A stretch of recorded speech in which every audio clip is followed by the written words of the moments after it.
From Lagos, the nation's commercial capital, this is the News at 10. Live from Channels Television. Reporting tonight, Melinda Akilami.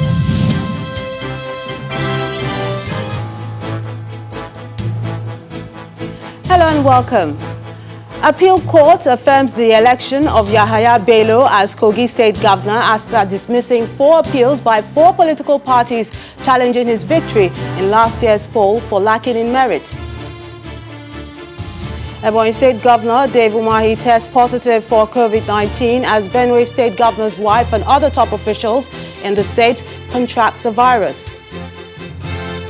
The Committee on Public Accounts, accusing the Ministry of Finance of violating the Procurement Act in the award of contract, questions decision to hand over 12 million naira in cash to a staff of the ministry.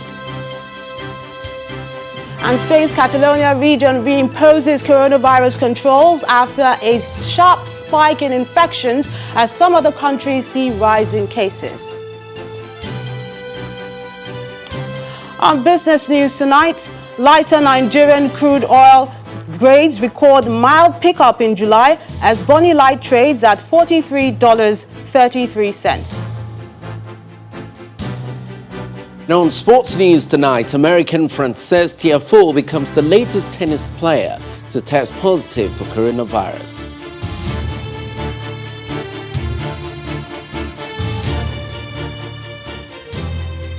The appeal court in Abuja has affirmed the election of Yahaya Bello as Kogi State Governor after dismissing the 4 appeals challenging his victory in the poll last year. In 4 separate unanimous judgments, the 5-man panel of the court, led by Justice Adamu Jaru, dismissed all the appeals for lacking in merit. The appeals were filed by the Action People's Party, Social Democratic Party, Democratic People's Party, and the People's Democratic Party.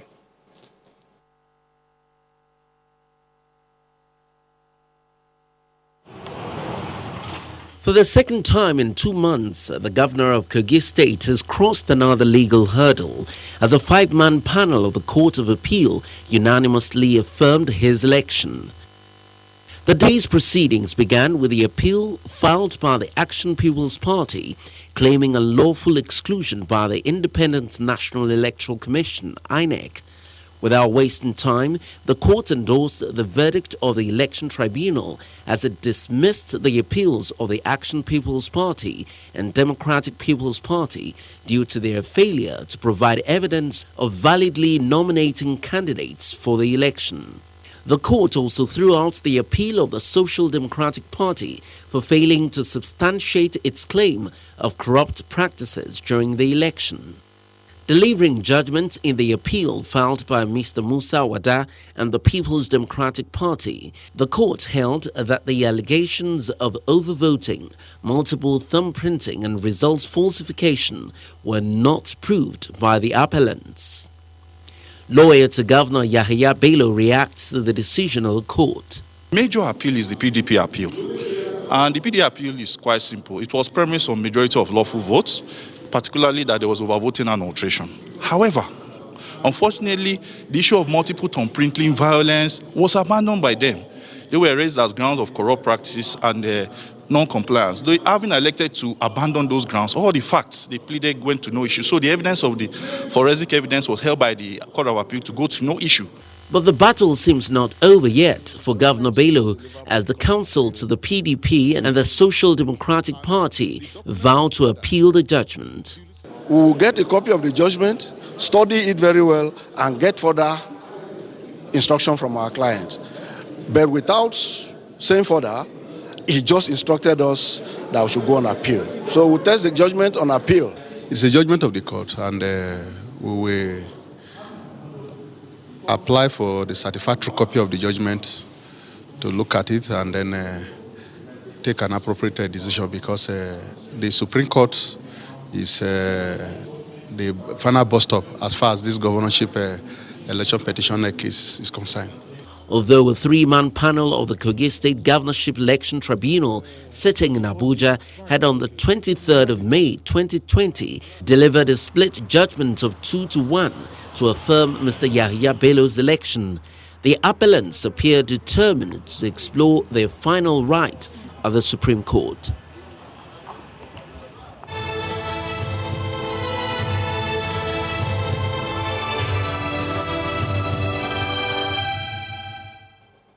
More high-profile Nigerians are joining the list of citizens that have been infected with COVID-19.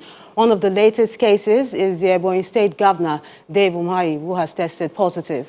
The governor confirmed this in a statement signed by him, explaining that he and some of his aides tested positive for the virus after presenting their samples for testing. He said they are currently not showing any symptoms but have since isolated themselves in line with the NCDC protocol. The governor directed the deputy governor, Mr. Kelechi Igwe, to take over the frontline coordination of the state's fight against the pandemic. He also appealed to residents to take the NCDC protocol more seriously, while stating that he will be working from home and all his meetings will be virtual. Meanwhile, the wife of the governor of Benue State, Mrs. Eunice Otom, and her son have also tested positive. She made this known in a statement after receiving the test results following a routine screening at the government house in Makurdi, the state capital. Other top officials of the state, including the secretary to the state government, Professor Tony Ijoho, the chief of staff, Mr. Tewase Obunde, the head of service, Veronica Onyeke, and the vice-chancellor of the State University, Professor Moses Kembe, have also tested positive for the virus.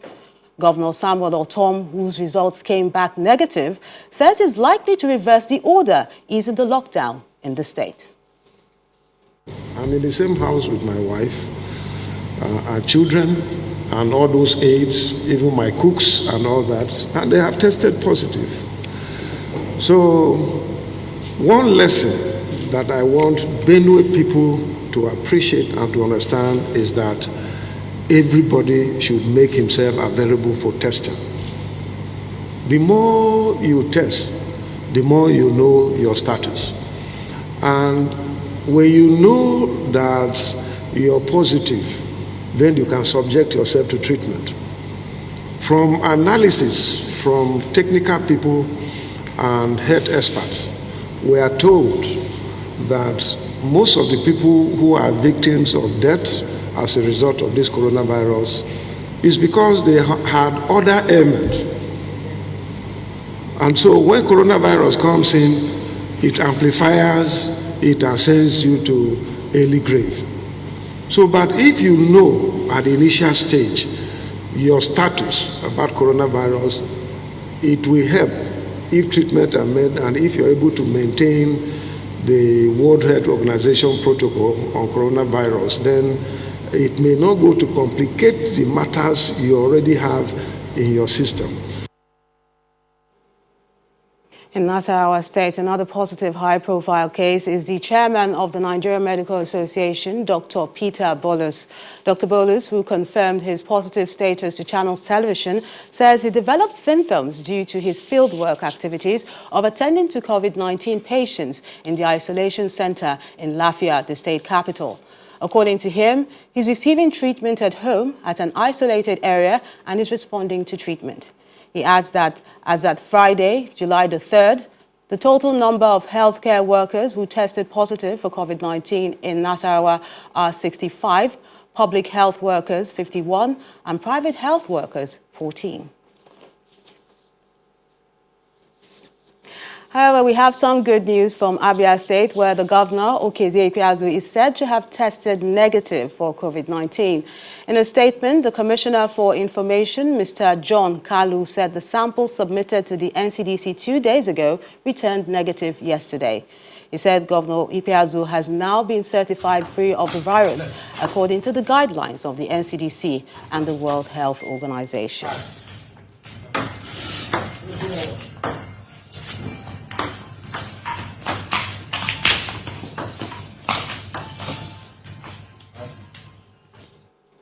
More Nigerians stranded outside the country have arrived at the Murtala Mohammed International Airport, Lagos today. 335 of them were evacuated from the United States of America, and according to the Nigerians in Diaspora Commission, the evacuees tested negative for COVID-19 before boarding. However, they would remain in 14-day isolation before reuniting with their families. Just yesterday, 86 Nigerians were evacuated from Sudan. About 2,000 Nigerians have so far been brought from various parts of the world, amongst those that have indicated interest to return home. Nigerian Commission, they really tried for putting this together. At least they were able to bring Nigerians back home. So I think I'm among the lucky few ones that was able to make the flight.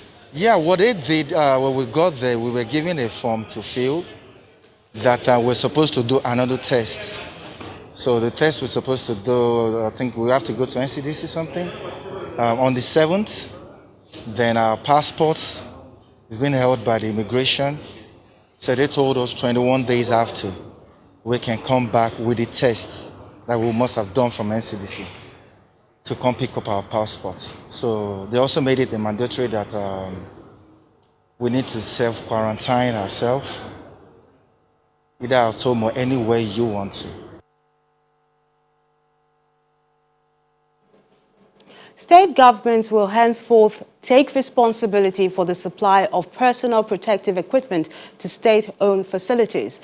This is according to the National Coordinator of the Presidential Task Force on COVID-19, Dr. Sania Liu, who was also asking states to step up training of health workers on the usage of the equipment. Now, Dr. Liu made the remarks in Abuja while receiving donations of PPE from Nigerians in diaspora through the Nigerians in Diaspora Commission, NIDCOM. The federal government, through its partners and through our own budget, have invested heavily in the provision of PPE.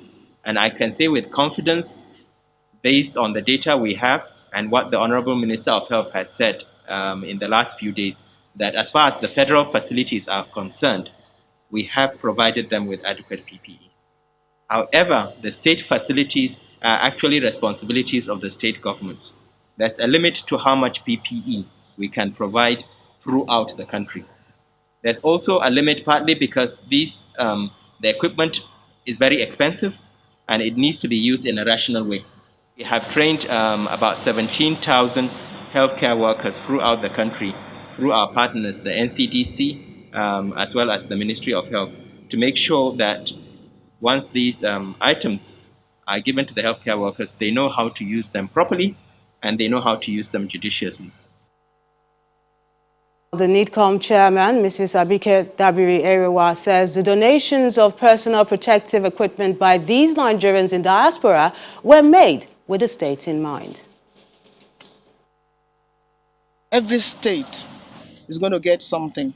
So as they've brought them packaged per state, so as you see those items, each state gets their own PPEs and they will be delivered directly.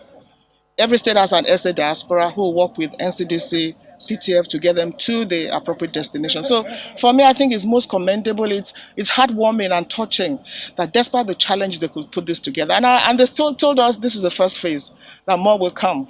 And as they do that, they'll be embarking on the second phase of awareness, mobilization, and saying that we all need to be careful.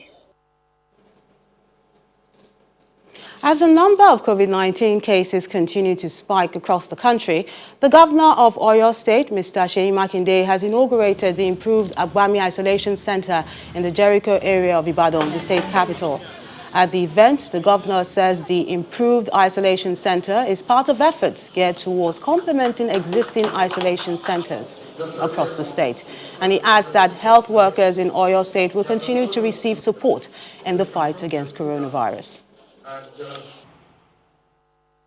I battled COVID-19, so it's not a death sentence and it's not something to be ashamed of.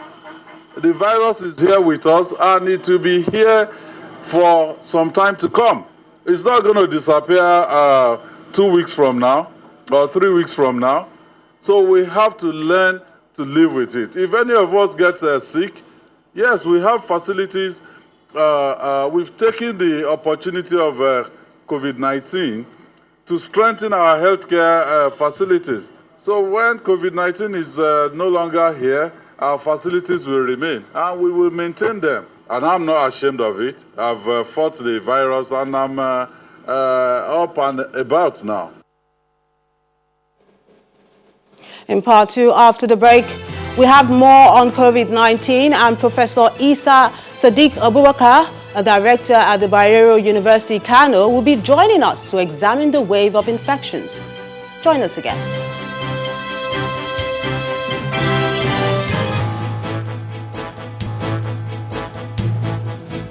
If you're just joining us, you're watching the news at 10 live on Channels Television Lagos. A reminder of our top stories. Appeal Court affirms the election of Yahaya Bello as Kogi State Governor after dismissing 4 appeals by 4 political parties challenging his victory in last year's poll for lacking in merit. Ebonyi State Governor Dave Umahi tests positive for COVID-19 as Benue State Governor's wife and other top government officials in the state contract the virus. The Committee on Public Accounts, accusing the Ministry of Finance of violating the Procurement Act in the award of contract, questions decision to hand over 12 million naira in cash to a staff of the ministry. And Spain's Catalonia region reimposes coronavirus controls after a sharp spike in infections as some other countries see rise in cases.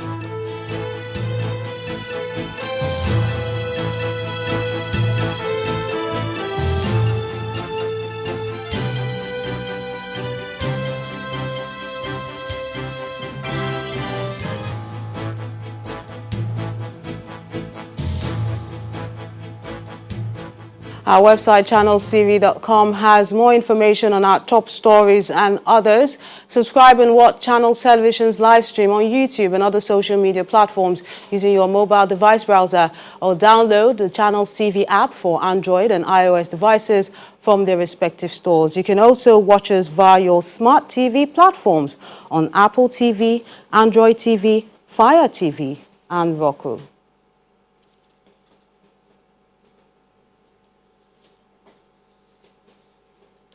Now let's examine the COVID-19 infections which have continued to rise across the country, and we're now being joined by the Director, Center for Infectious Diseases, Bayero University in Kano. Professor Isa Sadiq Abubakar joins us live from our studios in Kano. A pleasure having you with us on the News at 10. It's my pleasure too. Thank you. Prof, some experts say the rising number of infections is due to increased testing, the upscaling of NCDC's capacity across the country. Do you share this view? Well, partly I share the same view, but then we know that we are living in a country where we have community transmission of COVID-19, and it's not surprising with the way that people behave across the country that even if we maintain the same level of testing, we are likely going to witness higher rate of positivity. The fact that we have more labs doing the testing, it partly explains why we are having more positive results, but then even there is an apparent increase in the actual number of cases, whether or not the testing is showing. Well, Prof, how would you explain the increasing number of cases being recorded amongst high-profile Nigerians, especially those in the government house who perhaps are knowledgeable about the measures and the guidelines on preventing the spread? You see, whether people belong to the high socioeconomic class or the low socioeconomic class, the fact still remains that this is a disease that is very difficult to handle. The fact that it easily transmits among people who do not even know that they are transmitting the disease. We are all living witnesses to the fact that the people, our leaders, have been attending their important political meetings where, knowingly or unknowingly, some of them are positive, yet they attend such meetings, and without knowing, because they transmit the disease to people near them, and then it is showing among the high-profile people. However, whatever pattern we are witnessing among them is likely repeating itself even among the low socioeconomic class. We expect that people on the high profile group will take the necessary measures. But then sometimes you see our political leaders coming together in large numbers, and momentarily they probably forget the fact that they are liable to getting the infection from possible infected ones among them. And so by the time they are done with such meetings, before they realize, some of them have come down with the disease, and then you find out that among their contacts, when they get back home, you also find some testing positive to the disease. But as I said earlier, this is not restricted to those in the high socioeconomic class or our political leaders. The same pattern is definitely taking place in all strata of our society. Finally now, Prof, from what you observed, given the trend of infections, what picture do you see ahead in terms of the number of cases we are likely to record? Well, you know that we have just entered a new phase of easing of lockdown, and this is a situation whereby everybody will come out and we will mix more, and the likelihood is that the disease will spread further among our people. So if we care to test enough, you'll find out that there will be an exponential rise in the number of cases that we will be recording in the country. This is because of the ways we behave. You find out that now that there is an ease of lockdown, interstate travels are allowed, people have forgotten the fact that this disease is still with us. They feel, they have a sense of feeling that it has gone. And so the issue of hand washing, hand sanitizer, social distancing and avoiding overcrowding and things like that, people have forgotten about them. Our law enforcement agents who are helping to ensure that the lockdown is being obeyed have now returned back to their normal duty posts. And so there is going to be a massive increase in the number of cases unless people as individuals, as communities, health workers in the hospitals and other public health institutions, as well as our government, everybody plays along to fight this disease. Now that we have eased the lockdown, this is even the time that we should be more serious with public sensitization so that people will take this seriously and adopt the measures. Because it is now more difficult for people to obey the public health measures needed to protect themselves as well as other people around them now that we are coming together. So people must be sensitized. We must have alert threshold. If it reaches that level, then the government must come out and take us back to the situation of lockdown and then introducing more measures of infection prevention and control so that we will be able to contain the epidemic. Otherwise, we may get to a situation where the second wave may catch up with us and then the repercussion will be very massive. And it will be worse than what we have been experiencing now. And that's not what we want. So I'm using this opportunity to call on our people, to call on our government, to call on our health workers. Everybody's hand must be on deck so that we will fight this disease until we get it out of our country. We should know that this disease is bound to live with us for a long time, and we have to live with the new normal. We have to ensure that we earmark our resources as governments, as institutions and as individuals. We divert some of our resources that we were supposed to be using for leisure and other luxuries into infection prevention and control so that it will help us to reduce the exponential rise in the number of cases of COVID-19 in our country. Professor Isa Sadiq Abubakar, a pleasure sharing your thoughts with us on the News at 10. Thank you very much.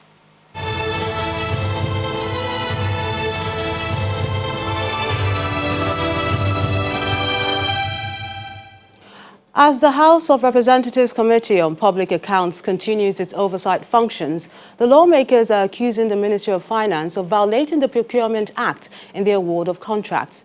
During the course of its interrogation with the Permanent Secretary and other management staff of the ministry, the committee also questioned the decision to hand over 12 million naira in cash to staff of the ministry. Our correspondent, Terry Kumi, has this report. At the meeting with the Minister of Finance, Chairman of the House of Representatives Committee on Public Accounts began with a report by the Auditor General of the Federation accusing the ministry of defaulting in its method of procurement. You blocked orders. There is no equity, there is no fairness. I stand to be corrected. That is the report yes, for us. The quotation was submitted by the firm, by the vendor, unsolicited, through human resources. We KIV it. When there was another demand of the same items, we availed the same vendor the opportunity to compete with two others, cognizant of the requirement of the Public Procurement Act. If you award a contract in 2015, PS, and you are using 2016 tax clearance certificate to justify that award. I haven't talked about the tax clearance yet. I was on justifying the date on the quotation of the vendor.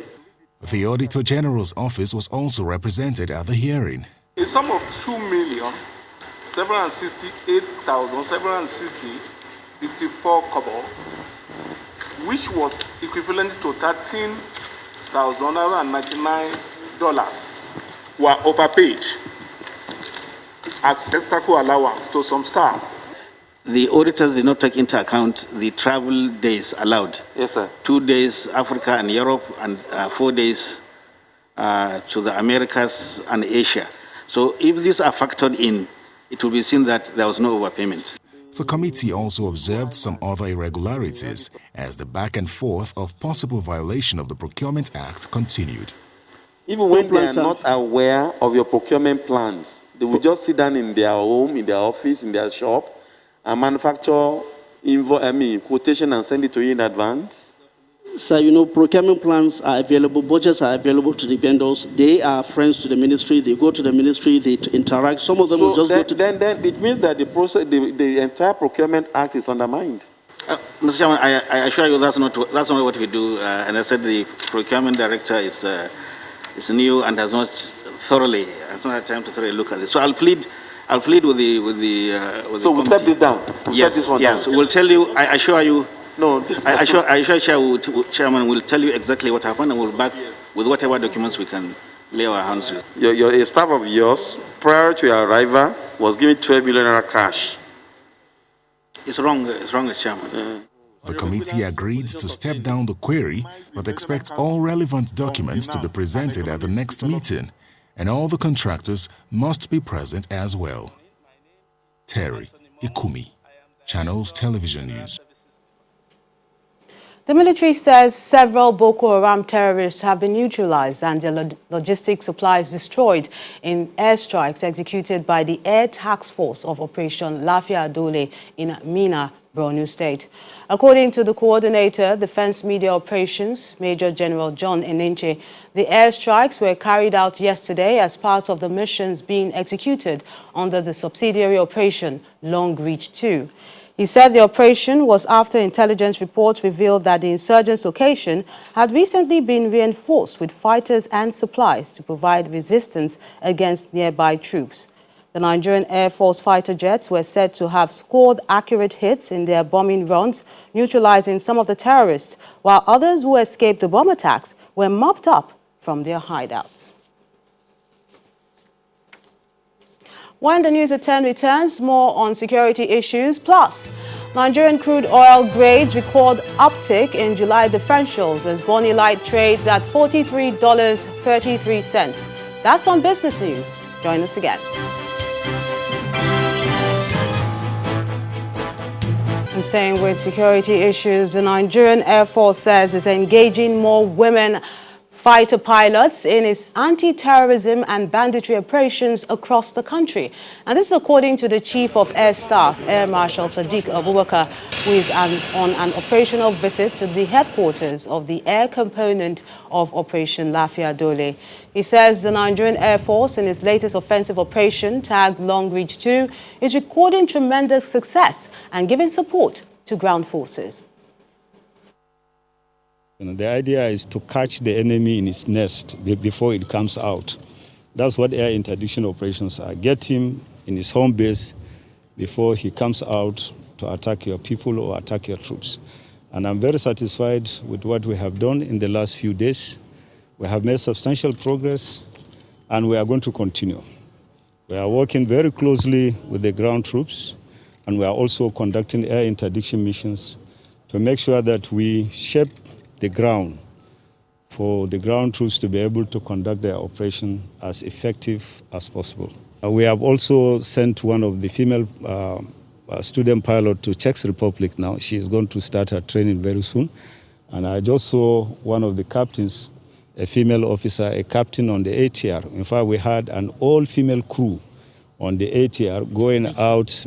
That's the Beechcraft, yes, the Beechcraft aircraft. That is keeping a watch on our northeast flank.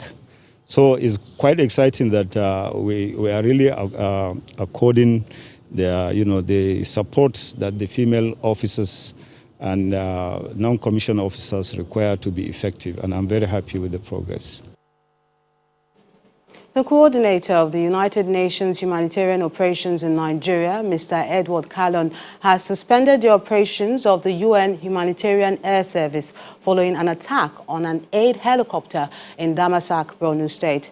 In a statement, he says a UN Humanitarian Air Service helicopter caught up in the crossfire was hit by bullets, causing serious damage, killing 3 civilians, including a child, while many others were injured. According to him, the attack and damage to the helicopter really affects the ability of aid workers to provide the urgently needed assistance to vulnerable people in remote areas across Borno State, adding that there is need for government to investigate the incident and bring the perpetrators to justice. From Borno, we move to Ogun State and look at other issues. Some residents of Abeokuta, the state capital, are counting their losses following the heavy downpour that rendered some road infrastructure impassable, while a bridge at the Jeja Stadium is cut off. Several places were affected by the flash floods, and residents whose belongings were washed away are appealing to the state government to come to their aid by fixing the affected roads and bridge.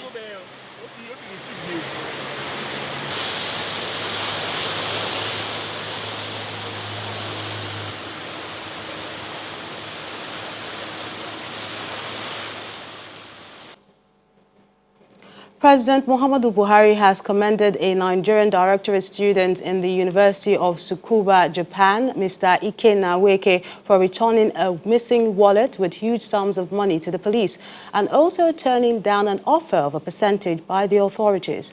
The presidential spokesman, Mr. Femi Adesina, in a statement, says the president salutes Mr. Nweke for projecting the values of honesty, integrity, and contentment that should be the hallmark of a people. According to the president, Mr. Nweke's behavior is coming at a time that the country needs a positive spotlight and close up on its real values, which should hold the nation together, inspired by solid foundations laid by most families, religious bodies, and communities for success in life.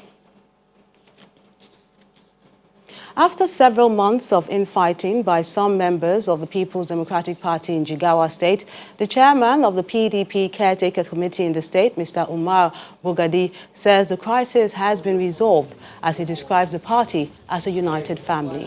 Mr. Bugadi stated this at the party's secretariat in Dutse, Jigawa State, after inaugurating local government caretaker committees in 27 local government areas in the state. According to him, the committees at the local government level is expected to work and harmonize the various interests of members ahead of the state's convention. This is just an inauguration of the caretaker committees in the local governments. That is PDP caretaker committees in respective local governments of Jigawa State. The local government committee, like the state committee, is just to go and see real harmonization of the PDP and the growth of PDP in their respective local governments. And that is all. PDP is one family. There is no rift.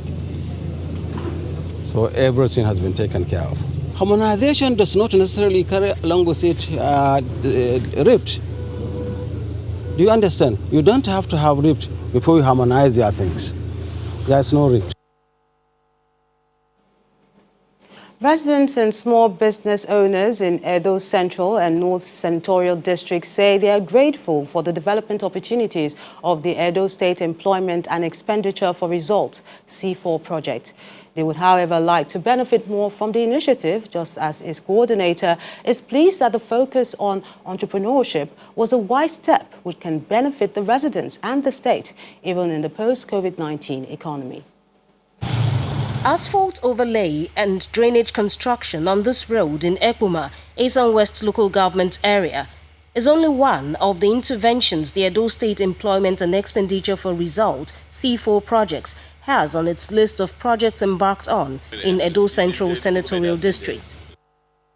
The upgrading of a cassava processor for rural farmers and promotion of technical and vocational education through grants to the Government Science and Technical School in Irua, Eastern Central Local Government Area, are also part of the World Bank, European Union and Edo State Government-funded C4 project. If you enter our workshops, right from the electrical, the mechanical, the ICT, the building, we see what materials and equipment we are talking about.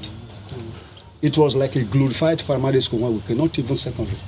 But now I think this area, everybody around, they are bringing their children to this school. This is the school reigning now in this place, honestly. That's why our population is increasing every day. In Edo North Senatorial District, young Nigerians interested in poultry farming have also received the project's support. The state coordinator, Edo C4 Project, believes the interventions have been impactful and the beneficiaries as well as the state are certain to enjoy the project's results even more in the post-COVID-19 economy. These are small-scale businesses. So you can imagine if we can multiply this across the 18 local governments of Edo State and across the country, there will be a lot of self-sufficiency in terms of food production, whether be it cassava crops or fish farming. Some of the interventions, including the Skill Acquisition Center in Akoko Edo local government area, are also meant to train more than one set of beneficiaries, ensuring that the project's impact is broad and long-lasting. Jessica Olubuse, Channels Television News. The Kano State Executive Council has approved 2.36 billion naira for the provision of crucial infrastructure at the proposed site for the development of an inland dry port at the Zakawin Tasha in Kumbotso local government area of the state. According to a statement signed by the State Commissioner of Information, Mr. Mohammed Gaba, on the outcome of the weekly council meeting, which held at the Africa Government House in Kano, the State Commissioner for Information, Mohammed Gaba, said the Council also revisited the issue of the light rail project and revalidated the 1 billion naira aspect of design works earlier approved in 2017. He announced the Council's approval for the establishment of the Kano State Anti-Corruption Institute as part of the administration's efforts to strengthen its fight against corruption. In line with the COVID-19 protocol, the Kano State Government, through the Appeals Project Program, is conducting technology demonstration in production and processing of rice and wheat for various commodities to interest groups of both youth and women for enhanced productivity.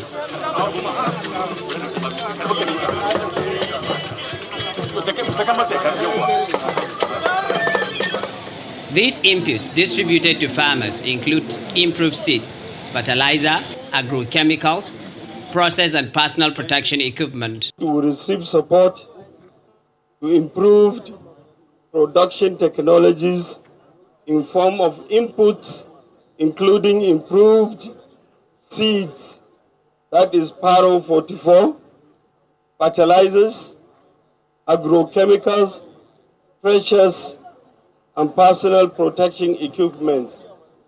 This is in tandem with the COVID-19 protocol.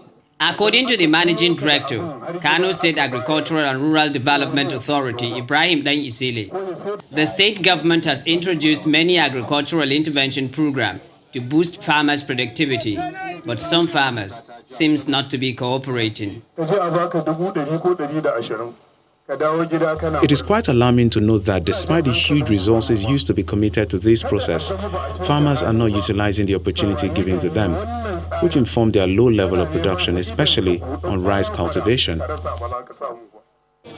Meanwhile, the project is considering women and youth, as well as people with disabilities across the states. The project has facilitated the training of 1,600 women and youth and 100 persons living with disability on various small-scale agricultural enterprise. This exercise will provide agricultural input support to farmers who are expected to produce 480 tons of rice for the people of Kano State. Idris Jubrin, Channels Television News.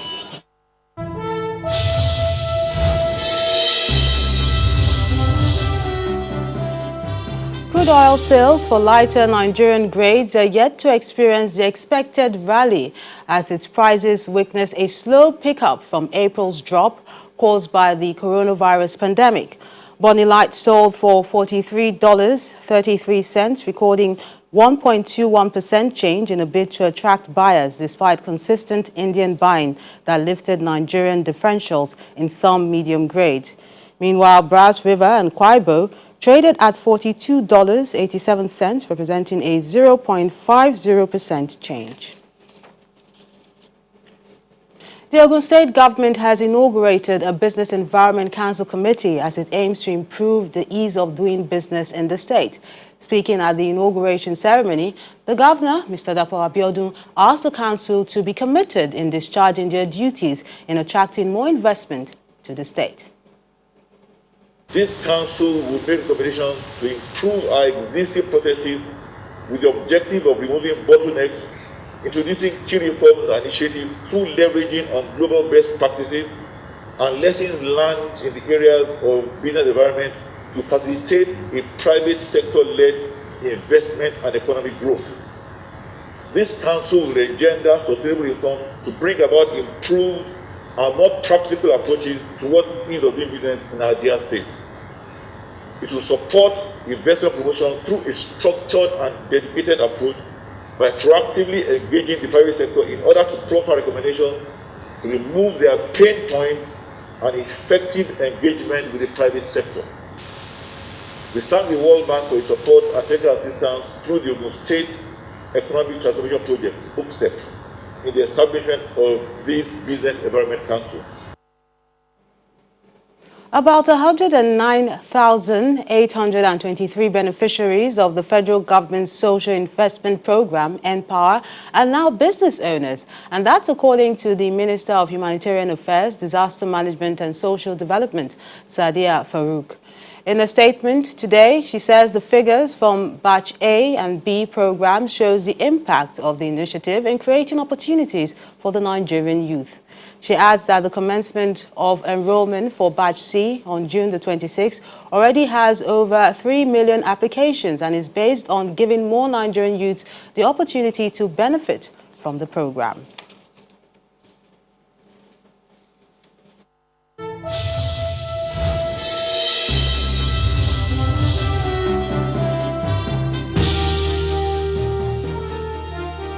The Juju music maestro Ebenezer Obey has dismissed death rumors and he says he's well and alive.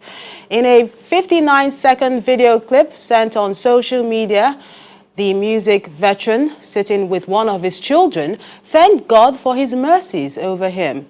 Stories of his rumored death had been making rounds on social media, but this development puts the rumors to rest. As you can see, he's alive. People say that Obey is not. Is well. Daddy, you want to say something or sing for us? Well, I give thanks to God Almighty. I have healed and heard him. Because in God Oshemio, yes, we think so I love you, so I'm fine. So let everybody be confident that he's fine. They're at home live right now and he's just okay. Glad to see the veteran doing well. Still ahead on the news at 10. American Frances Tiafoe becomes the latest tennis player to test positive for coronavirus. That's on Sports News. And more on COVID-19 global update. Stay with us. Come back. Kayode will be giving us the latest in the world of sports.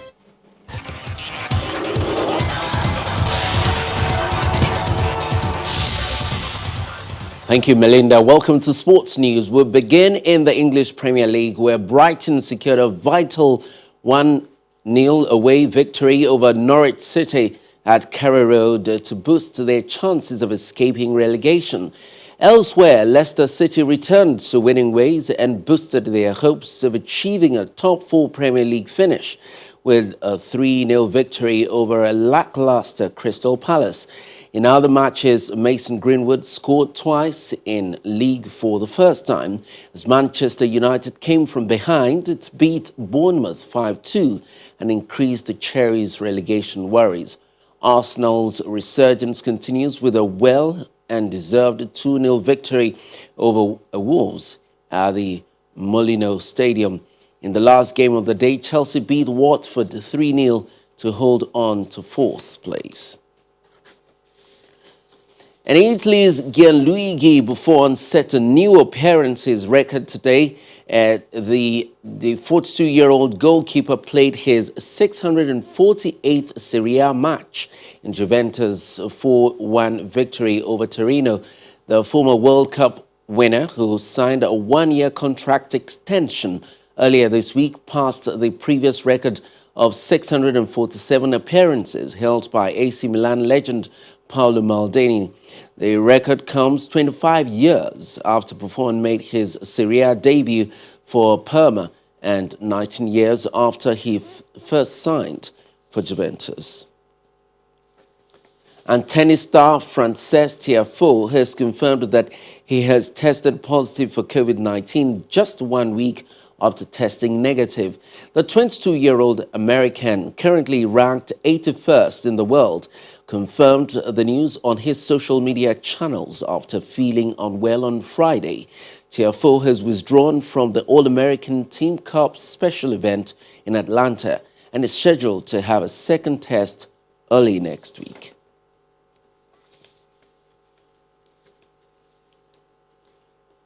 That will be all in sports news. Back to Melinda.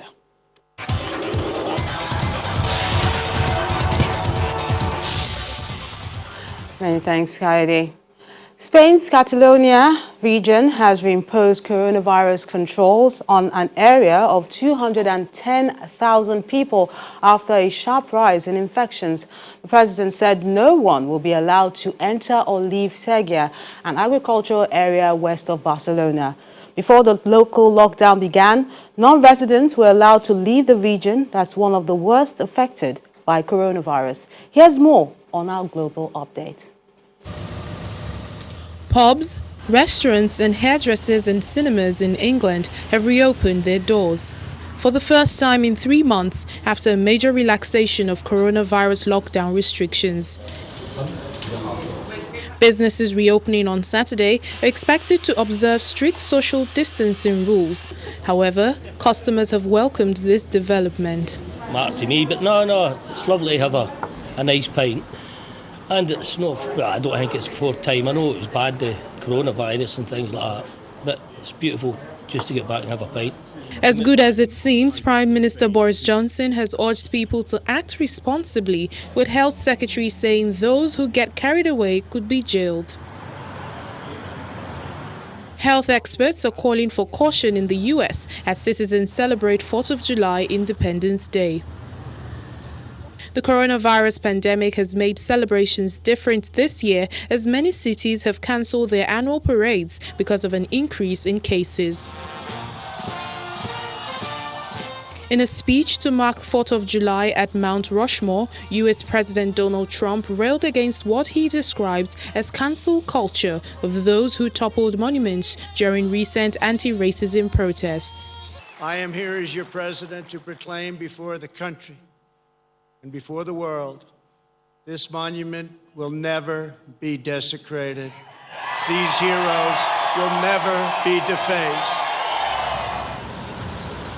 And authorities in the Australian city of Melbourne have confined people living in 9 housing estate tower blocks because of an outbreak of COVID-19. About 3,000 residents of the blocks are being told not to leave their homes for any reason for at least 5 days, as at least 23 cases of infections were found on 2 estates in recent days. Australia has seen at least 8,362 infections nationwide. Barcelona's Sagrada Familia Basilica has also reopened to pay tribute to healthcare workers following months of closure amid the lockdown in Spain. The city's Archbishop Juan Joseph Omella attended the reopening alongside healthcare workers who have been the first to be allowed to return as the iconic building begins to reopen gradually. Attacks in two of Somalia's largest cities has killed 6 people and injured 16 others. In the capital, Mogadishu, a car bomber targeted a tax collection center in the Hamar Jabab district in the city's southeast, while security officers were able to stop the attacker from reaching the collection center. The blast damaged a nearby wall and injured 6 people, including police officers. Then a bomb explosion at a restaurant in the southern part of the town killed 6 people. And the main news again. The appeal court sitting in Abuja today affirmed the election of Yahaya Bello as Kogi State Governor after dismissing 4 appeals by 4 political parties challenging his victory in last year's poll for lacking in merit. Also today, Ebonyi State Governor Dave Umahi tested positive for COVID-19 as Benue State Governor's wife and other top government officials in the state also contracted the virus. And Spain's Catalonia region today reimposed coronavirus controls after a sharp spike in infections as some other countries saw a rise in cases. That's the news at 10 tonight. I'm Melinda Akinlami on behalf of the team. Good night.